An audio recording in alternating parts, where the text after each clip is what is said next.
প্রিয় শিক্ষার্থী, আসসালামু আলাইকুম। যারা 25 ব্যাচে পরীক্ষার্থী আছে, 2025 সালের পরীক্ষার্থী, তাদের জন্য আজকে একটা গুরুত্বপূর্ণ ক্লাস আছে। সেটা হচ্ছে 4 সাবজেক্টের গুরুত্ব। আমরা পরীক্ষা দেব, কিন্তু আসলে জানি না যে আমাদের রেজাল্ট কিভাবে কাউন্ট করে। আর এই রেজাল্ট কাউন্ট করার পরে যে 4 সাবজেক্টের কত গুরুত্ব আছে, সেই গুরুত্বটা আমরা অনেকেই জানি না। এই গুরুত্ব এত পরিমাণ যে 4 সাবজেক্টের গুরুত্ব এতটাই বেশি। আজকে আমার মূল বিষয় হচ্ছে 4 সাবজেক্টের গুরুত্বটা বোঝানো এবং কিভাবে রেজাল্ট কাউন্ট করে। এটা বলার উদ্দেশ্য হচ্ছে আমরা দেখি যে কিছু কিছু স্টুডেন্ট বলে যে 4 সাবজেক্ট আমরা যেটা করেছি সেটা হচ্ছে আসলে কি, আমরা জানি যে 4 সাবজেক্ট যেটা করেছি ওই সাবজেক্টে যদি আমরা ফেল করি তাহলে কোনো সমস্যা নাই।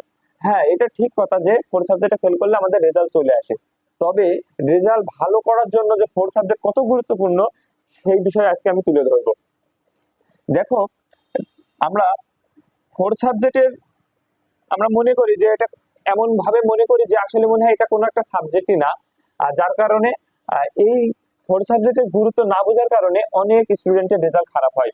আর এই রেজাল্ট খারাপ হওয়া আর যাতে না হয় সেজন্য আমি তোমাদের এই ক্লাসটা করাচ্ছি। কারণ তোমরা যখন বুঝতে পারবা যে 4 সাবজেক্টের গুরুত্ব কত, তাহলে তুমি সেই হিসেব করে যদি 4 সাবজেক্টের উপর গুরুত্ব দিয়ে একটু ভালোভাবে পড়ো এবং রেজাল্ট ভালো করতে পারো, তাহলে তোমার মূল রেজাল্টটা ভালো আসবে। তো দেখো, আমি এখানে লিখেছি জেনারেলে যারা পড়ে তাদের বাংলা, ইংরেজি, গণিত, বিজ্ঞান, ইতিহাস, অর্থনীতি, ইসলাম, ভূগোল, আইসিটি, তাদের 4 সাবজেক্ট থাকে, সেটা হচ্ছে কৃষি। আমি কৃষির রেজাল্ট লিখে নিই। একইভাবে বিজ্ঞান বিভাগে যারা আছে বাংলা, ইংরেজি, গণিত, ইসলাম শিক্ষা, বিশ্ব পরিচয়, পদার্থ, রসায়ন, জীববিজ্ঞান, আইসিটি এবং উচ্চতর গণিত, এই সাবজেক্টগুলো আছে। এবং এই সাবজেক্টের ভিতরে আমি এখানেও ওদের 4 সাবজেক্ট, বিশেষ করে 4 সাবজেক্ট উচ্চতর গণিত করে, কেউ জীববিজ্ঞানও করে। আমি মনে করলাম যেখানে উচ্চতর গণিত 4 সাবজেক্ট করা হয়েছে। তো দেখো, আমি দেখছি যে কোন একটা স্টুডেন্ট মনে করো যে 4 সাবজেক্টে রেজাল্ট, মানে পরীক্ষা দেয়নি। পরীক্ষা না দেওয়ার কারণে ওর রেজাল্ট কি হয়েছে, দেখা যাচ্ছে বাংলা, ইংরেজি, গণিত এখানে ও 4 পেয়েছে, অর্থাৎ সেখানে তোমার হচ্ছে এ গ্রেড রেজাল্ট। আর বাকি সাবজেক্ট গুলো সে প্লাস পাইছে। এখন সে তো কৃষি শিক্ষা পরীক্ষা দেয়নি, তাহলে কি তার রেজাল্ট আসবে? হ্যাঁ, তার রেজাল্ট চলে আসবে।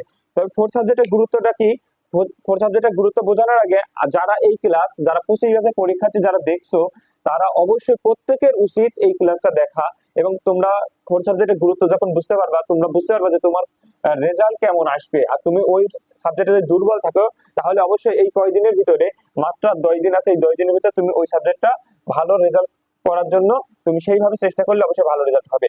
তবে 25 ব্যাচের যারা পরীক্ষার্থী আছো, তারা যদি এই ক্লাসটা প্রত্যেকেই দেখবা, এবং যারা নতুন দেখবা তারা অবশ্যই চ্যানেলটাকে সাবস্ক্রাইব করবা। এবং যারা এই ক্লাসে প্রতিনিয়ত আমার ভিডিওগুলো যারা দেখো, তারা শেয়ার করবা, কমেন্ট করবা এবং লাইক করবা। দেখো, আমি এই ক্লাসে তোমাদের দেখাচ্ছি যে একটা স্টুডেন্ট, মনে করলাম আর্টসের এক স্টুডেন্ট, সে প্রত্যেকটা সাবজেক্টে জিপিএ 5 পাইছে, বাকিগুলোতে গ্রেড পাইছে 3টে সাবজেক্টে। এখন ওর রেজাল্ট কি হবে? ও তো 4 সাবজেক্টে মনে করো অসুস্থতার কারণে পরীক্ষা দেয়নি বা একেবারে সে অ্যাটেন্ড হয়নি, তাহলে তার রেজাল্ট আসবে? হ্যাঁ, আসবে। এখন 4 সাবজেক্টের মূল কাজ কি? 4 সাবজেক্ট যখন যেটা করা হয়, দেখো আমার এখানে সাবজেক্ট আছে 1টা, 2টা, 3টা, 4টা, 5টা, 6টা, 7টা, 8টা, 9টা, 10টা। কিন্তু যখন 4 সাবজেক্ট করা হয় তখন একটা সাবজেক্ট বাদ, অর্থাৎ হয়ে যাবে কয়টা সাবজেক্ট? 9টা সাবজেক্ট। যদি 9টা সাবজেক্ট হয়ে যায়, তাহলে আমাদের কি রেজাল্ট কি হবে? যদি গড় হিসেব করি তাহলে তো কমে আসবে, যার কারণে আমার রেজাল্ট ভালো হওয়ার সম্ভাবনা বেশি।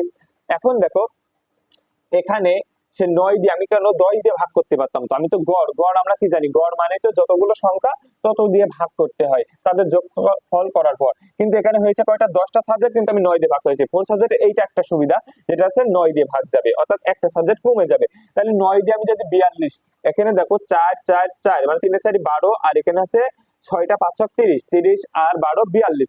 42 কে যদি আমি 9 দিয়ে ভাগ করি, তাহলে আমার রেজাল্ট আসে 4.66। 4.66, অর্থাৎ তার রেজাল্ট আসবে 4.66।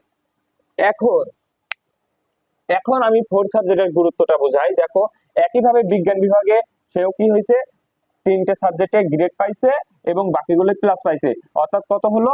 তাও একই হাতে 42। সেক্ষেত্রেও সে উচ্চতর গণিত মনে করে পরীক্ষাই দেয়নি, তাহলে তারও রেজাল্ট আসবে 4.66। এখন দেখা যাচ্ছে যে উচ্চতর গণিত পরীক্ষা দিয়েছে, কৃষি শিক্ষা পরীক্ষা দিয়েছে, কিন্তু ফেল করেছে, তাও তার রেজাল্ট আসবে 4.66। এখন 4 সাবজেক্টে একটা সুবিধা, যদি 4 সাবজেক্টে আমার রেজাল্ট পাস হয়, সেখান থেকে 2 বাদ যাবে। 2 বাদ যাবে, 3 যোগ হবে। কত যোগ হবে? 3 যোগ হবে। কোথায়? এখানে যোগ হবে। এখন মনে করলাম যে এ পরীক্ষা দিছে, এও পরীক্ষা দিয়েছে, যে এরা রেজাল্ট পাইছে কত? 2 পাইছে, এও 2 পাইছে, অর্থাৎ দুজনেই পরীক্ষা দিছে 2। তাহলে আমরা বলেছি কত? ফোর্থ সাবজেক্টে 5 এর থেকে কত বাদ যায়? 2 বাদ যায়। তাহলে 2 যদি বাদ যায়, সে পেয়েছেই 2, তাহলে 2 থেকে 2 বাদ দিলে কত থাকে? কিছুই থাকে না, 0। তাহলে তার রেজাল্ট কি হবে? এই রেজাল্টটাই হবে। এখন মনে করলাম যে ফোর্থ সাবজেক্টে সে রেজাল্ট পাইছে কত? 2 আমাদের বাদ যাবে, সে পাইছে 3 পাইছে। কত? 3। যদি 3 পাই, তাহলে আমার কি হচ্ছে? 2 এর থেকে 3 বাদ দিলে কত থাকে? 1 থাকে। এই 1 এখানে যোগ হবে। তাহলে 42 ছিল, এখন হয়ে গেল 43। 43 কে যদি 9 দিয়ে ভাগ করা হয়, তাহলে হয় 4.77। দেখো, এরা 3 রেজাল্ট, অর্থাৎ ফোর্থ সাবজেক্টে যখন এরা কি করলো? রেজাল্ট পেলো বেশি, অর্থাৎ পাস করেছে এবং রেজাল্ট পাইছে, রেজাল্ট হচ্ছে 3 হয়েছে, সেক্ষেত্রে ওদের রেজাল্ট হয়ে গেছে কত? 4.77। আর যখন ফেল করছিল বা একেবারেই পরীক্ষা দেয়নি, তার রেজাল্ট ছিল 4.66। দেখো, এখানে একটা তফাৎ হয়ে গেছে, অর্থাৎ পাস করার পর ফোর্থ সাবজেক্টের রেজাল্ট এসছে মানে তার রেজাল্ট এবার বাড়ছে। এখন দেখা যাচ্ছে যে সে 3.5 পাইছে, অর্থাৎ এ মাইনাস পাইছে, তখন তার রেজাল্ট কত বাদ যাবে? 2। তাহলে যোগ হবে কত? 1.5, অর্থাৎ 1.5। 1.5 যদি যোগ করি, তাহলে হয়ে যাবে 43.5। এই ক্ষেত্রে যদি 9 দিয়ে ভাগ করা হয়, তাহলে তার রেজাল্ট আসবে 4.83। তাহলে 4.83 এটা হবে তার রেজাল্ট। এখন মনে করলাম যে সে কত পাইছে পরীক্ষা দিয়ে, তাহলে এরা কত পাইছিল? 3.5। এও পাইছে, এও 3.5 পাইছে। তাহলে দেখো, 3.5 একটু রেজাল্ট বাড়ার কারণে তার রেজাল্ট হয়ে গেছে, বেড়ে গেছে, 4.83 হয়ে গেছে। এখন মনে করলাম গ্রেড পাইছে, এও 4 পাইছে, এও 4 পাইছে। তাহলে কি হবে? আমরা 4 এর থেকে 2 বাদ দিলে কত থাকে? 2। তাহলে আমি যদি 42 থেকে 2 যোগ করি, তাহলে হয় কত? 44। 44 কে যদি 9 দিয়ে ভাগ করা হয়, তাহলে হয়ে যায় 4.89। 4.89। দেখো রেজাল্ট কেমন তফাৎ হচ্ছে। তার মানে ফোর্থ সাবজেক্টের রেজাল্ট যখনই বাড়বে, তখনই তোমার কি হয়ে যাবে? তোমার রেজাল্ট, মূল রেজাল্টটা বাড়তে থাকবে। এখন মনে করলাম যে দুজনাই পরীক্ষা দিয়ে এও জিপিএ 5 পাইছে, এও জিপিএ 5 পাইছে। এখন দেখো কতটাই গুরুত্বপূর্ণ যে জিপিএ 5 পাওয়ার পর তাহলে হলো 5 এর থেকে আমি 2 বাদ দিলে কত থাকে? 3। এখন যদি আমি 42 সাথে 3 যোগ করি, তাহলে কত হয়? 45। যদি 45 কে আমি 9 দিয়ে ভাগ করি, 5 নাম 45, অর্থাৎ তার রেজাল্ট হয়ে যাবে জিপিএ 5।